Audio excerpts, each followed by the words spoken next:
누가복음 20장 9절에서 18절 말씀입니다.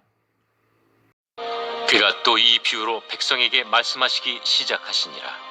한 사람이 포도원을 만들어 농부들에게 새로 주고 타국에 가서 오래 있다가 때가 이르매 포도원 소출 얼마를 바치게 하려고 한 종을 농부들에게 보내니 농부들이 종을 몹시 때리고 거저 보내었거늘 다시 다른 종을 보내니 그도 몹시 때리고 능욕하고 거저 보내었거늘 다시 세 번째 종을 보내니 이 종도 상하게 하고 내쫓은지라. 포도원 주인이 이르되 어찌할까? 내 사랑하는 아들을 보내리니 그들이 혹 그는 존대하리라 하였더니 농부들이 그를 보고 서로 의논하여 이르되 이는 상속자니 죽이고 그 유산을 우리의 것으로 만들자 하고 포도원 밖에 내쫓아 죽였느니라. 그런즉 포도원 주인이 이 사람들을 어떻게 하겠느냐? 와서 그 농부들을 진멸하고 포도원을 다른 사람들에게 주리라. 그렇게 되지 말아지이다. 그들을 보시며 이르시되 그러면 기록된 바 건축자들의 버린 돌이 모퉁이의 머릿돌이 되었느니라 함이 어찌미냐. 무릇 이 돌 위에 떨어지는 자는 깨어지겠고 이 돌이 사람 위에 떨어지면 그를 가루로 만들어 흩으리라. 유대 종교 지도자들은 성전의 모든 권세가 자신들에게 있다고 생각했습니다. 사실 성전은 하나님의 집이므로 성전과 관련된 모든 권세는 하나님께 있고 또한 하나님의 아들 예수 그리스도께 있습니다. 그런데 예루살렘의 종교 지도자들은 성전이 자신들의 소유인 양 성전의 모든 권세가 자신들에게 있는 것처럼 착각하였습니다. 오늘 본문에 등장하는 비유는 바로 그런 착각을 하고 있던 예루살렘의 종교 지도자들을 비유로 하신 말씀입니다. 어떤 사람이 포도원을 농부들에게 맡기고 타국에 갔습니다. 농부들에게 포도원을 준 것이 아니라 경작을 맡긴 것입니다. 따라서 농부들은 계약에 따른 세를 내야 했습니다. 추수를 마친 시기에 포도원 주인은 소출을 받으려고 종을 보냈습니다. 그런데 농부들이 종을 심하게 때리고 모욕하고 빈손으로 돌려보냈습니다. 주인이 다른 종을 보내자 이번에도 똑같이 때려서 빈손으로 돌려보냈습니다. 주인이 세 번째 종을 보냈으나 농부들은 그와 같이 악하게 하였습니다. 이 세 명의 종들이 겪은 거절과 수모와 고통은 구약의 선지자들을 비유한 것입니다. 하나님께서는 이스라엘의 죄를 지적하고 돌이키기를 원했으나 이스라엘 백성들은 선지자들을 모욕하고 치고 옥에 가두고 심지어 죽이기도 했던 것입니다. 포도원 주인은 이번에는 소중한 아들을 보내기로 결정했습니다. 아들을 보내면 농부들이 그 아들을 존중할 것이라고 말합니다. 그러나 악한 농부들은 그 아들을 보자 14절 농부들이 그를 보고 서로 의논하여 이르되 이는 상속자니 죽이고 그 유산을 우리의 것으로 만들자.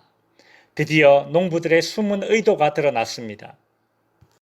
그들이 원했던 것은 자신들의 것이 아닌 포도원 소유권을 자신들의 것으로 만드는 것입니다. 성전이 하나님의 것인데 자신들의 것으로 성전의 모든 권세가 하나님과 그의 상속자이신 예수 그리스도의 것인데 성전의 권세를 자신들의 것으로 만들려는 이 악한 종교 지도자들이 바로 악한 농부들로 비유되었습니다. 성전의 소유권, 성전의 권세를 자신들의 것으로 만들려는 예루살렘의 종교 지도자들은 소유권을 가지려는 그 욕심에 눈이 멀어 성전의 주인이신 하나님의 아들 예수 그리스도를 죽이게 되고 그 대가로 그들은 전멸당할 것입니다. 포도원 주인의 아들을 죽여 소유권을 가지려 했던 예루살렘 종교 지도자들의 운명은 로마에 의해 성전이 모두 무너지고 구약의 성전 제사가 막을 내리는 것으로 심판받게 될 것입니다. 예수님의 이 비유의 뜻을 알아차린 어떤 사람들은 16절 후반부에 보시면 그렇게 되지 말지이다 라며 이 비유를 부정합니다. 이에 예수님은 또 다른 비유로 말씀하십니다. 17절 그들을 보시며 이르시되 그러면 기록된 바 건축가들의 버린 돌이 모퉁이의 머릿돌이 되었는지라 함은 어찌함이냐. 예수님은 시편 118편의 말씀을 인용하셔서 건축자들이 버린 돌이 모퉁이 돌로 되었다고 하십니다.